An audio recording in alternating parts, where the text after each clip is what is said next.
Hello. Hello. Hello. I'm Marcus Bronzy. Hello. I am Sean. And this is Pun-ish Months. I thought you were going to change that and you'd have a no, it was just a very posh punishment. This is punishment. Sorry, we sport the vibe. Sorry. Hi, I'm Marcus. And I'm Sean. And this is Pun-ish Months. Because I've not seen you for a few weeks, it feels so sweet hearing this again. I knew that you were just doing it so you could doing it again just so you could reload that. How do you know? They think yes, that one didn't go over my head. I was like, clock that. Honestly, that's why, bro. I love it. And Cannes has just happened in the UK, in France recently, and this is where, the film festival. And don't forget, this original song was made for Cannes, only was made for films that were played in Cannes, wasn't licensed to be played across the world on other DVDs. So in fact, when we were watching DVDs telling you to not watch pirates, this pirate song was playing in a pirated, unlicensed way. No, I can't. I don't believe that. Have you told me that before? I have. Oh my days, my mind has been blown again. That's what happens to me in memory so bad. Right, guys. Days, I love that. Yeah, it is. Did you really not know that? I forgot it. If you did tell me. Fact so good that you forgot it means that it probably wasn't that good. Anyway, let's crack on with Pun-ish Months. If it's your first ever time listening, this is where when you send your jokes into jokes@howtokillnow.com, Sean and I read them out for you. Some of them are sweet, some of them are sour, some of them are good, but this is less than an hour. Right. You want to go first or I go first? Yeah, go on. Sure. Yeah, go. Okay. Never let anyone tell you what you can or cannot do. Just look at Beethoven. Everyone told him he would never be a musician just because he was deaf. But did he listen? Oh. Actually, I can read the comments. Actually, he was deaf after he became a composer. But yeah, true though. This one's from Todd Stratton. When my wife gets sad, I give her some kid markers and she draws on my upper back. Sometimes all she needs is a shoulder to crayon. That's fucking brilliant. Who was that? Who said that? It's from Todd Stratton. Yes, Todd. Hey, that's a great one. That's a great one. Some angry guy with road rage just yelled out his window, "I'm going to make your life a living hell." I yelled back, "Thanks, but I'm not looking for a relationship right now." All right. Before I married her, I took my missus on 8 dates, and then we went to the cinema for our 9th. Our dates were dinner, Batman. So bad. That is so bad, it's good. That is, do you know what? I also clocked that you really enjoy telling that.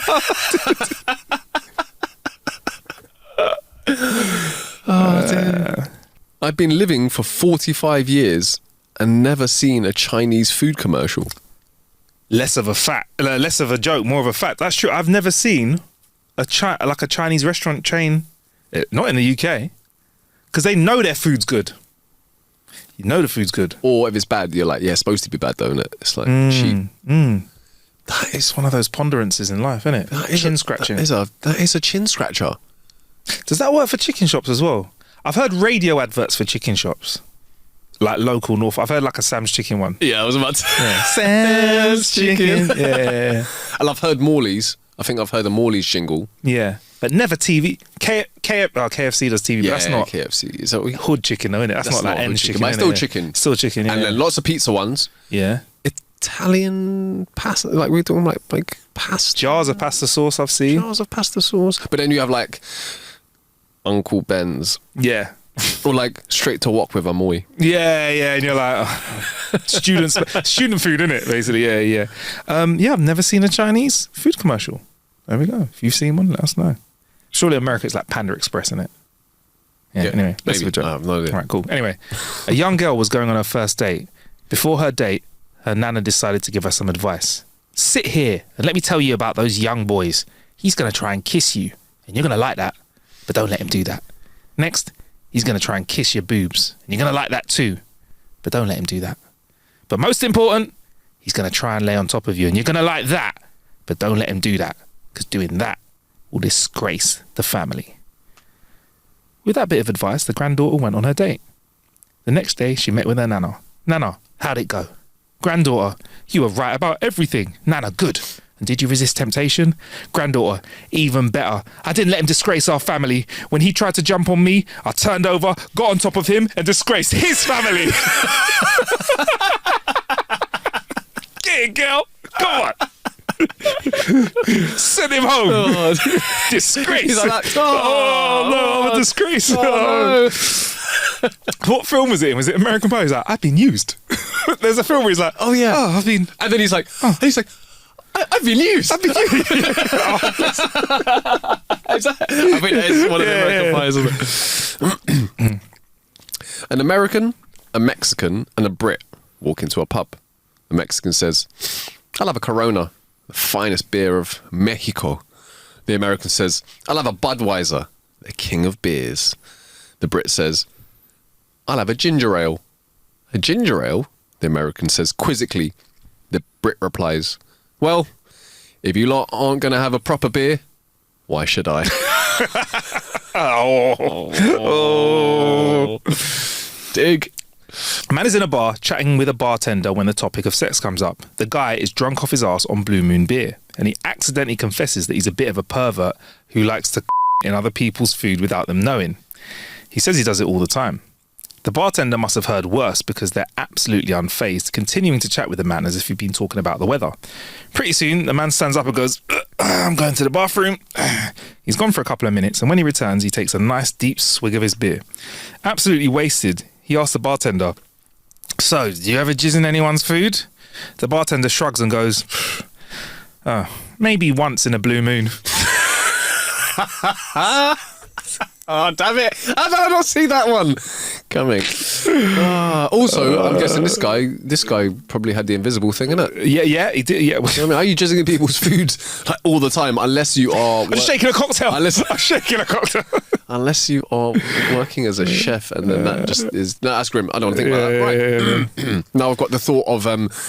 spitting on your onion rings. Do you remember that visual? That was grim. All right. Nah. Okay. A young man decided it was time to come out to his family. He was worried most about his grandmother, so he approached her in the kitchen. Grandma, I've got something to tell you. Grandma replies, yes, sweetie. I'm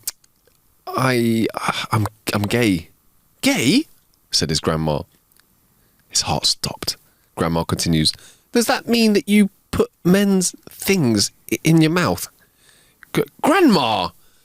Well, mortified, he mutters sheepishly, yeah. Whack! The wooden spoon found its mark. Don't you ever, Grandma said sternly, ever complain about my cooking again.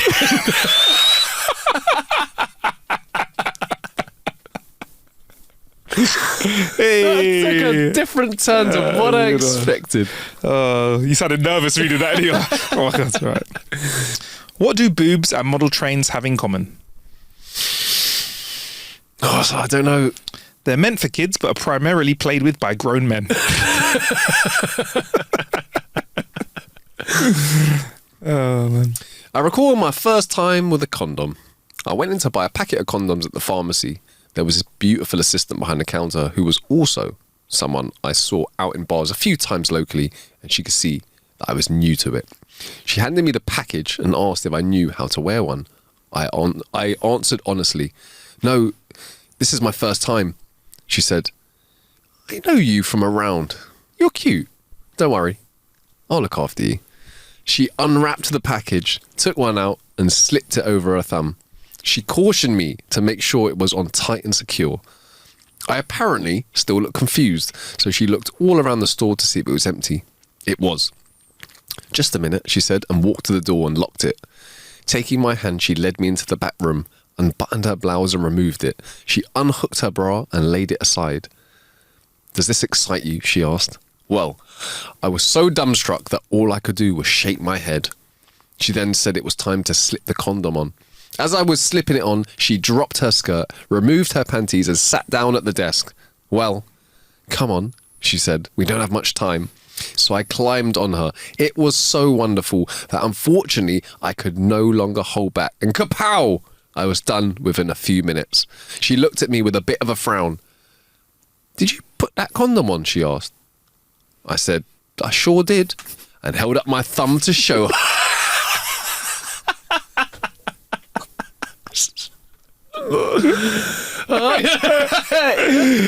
Oh man! All right. I give you 2 thumbs up. 2 thumbs up. How does an alchemist make his wife climax? I don't know. Elixir. That's a really good one. This is very efficient. Right. That's a tiny one. That is. A guy sees a sign in a bar window looking for a piano player. So he goes in and says he'd like to try it out. The owner tells him, there's a piano. Let's see what you got. The guy plays a haunting, soulful melody that is just beautiful. The bar owner is impressed and asks the guy what song it was. Oh, it's my own composition. I call it Weasels Ate My Genitals. Taken aback, the owner replies, okay. Let's hear another one. Again, the guy plays virtuoso piano, but this time it's an upbeat jazzy number that had the owner dancing in his seat. That's great, he said. What's that song? Oh, that's mine too. It's called Poop in Your Mouth. I love it. The owner is shocked again, but he has to have this guy in his place. He hires him, but says he shouldn't tell people the names of his songs. The guy agrees. When he starts playing at the bar, he's an instant hit. Everyone is digging his music and his tip jar is full. After a nice long set, he takes a quick bathroom break. As he's coming back, a lady stops him and says, do you know your zipper is open and your dick is hanging out? Know it, he replied. Hell, lady, I wrote it.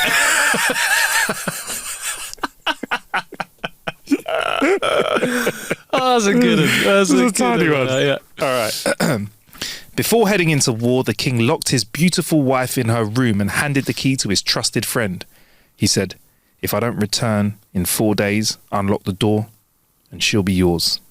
The king rode off heroically, but just 30 minutes later, he heard frantic hoofbeats behind him. He turned to see his friend riding like the wind. The king stopped. What happened? Catching his breath, his friend said, you gave me the wrong key.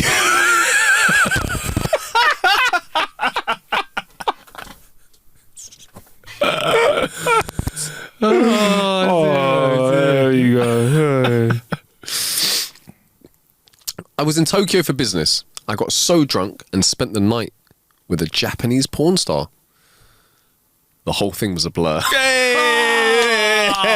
Don't get it. I don't. Wait, sorry, what is that? I don't. What is it? What? If someone can explain to us what that, I don't. Yeah. Okay. Cool. Mad. All right, I got a couple more. Kids these days. When I got home from the pharmacy at the mall with my 4-year-old son, he pulls out a protein bar. I hadn't bought him it. He didn't buy one. So I put him in the car and drove right back to the mall. This time we went to the jewelry store. I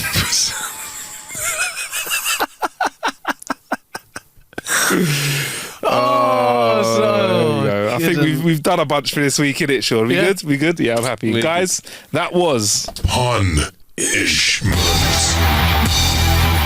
So nice we had to start it twice this episode. Yeah, if you want to get your jokes in, jokes@howtokillanow.com.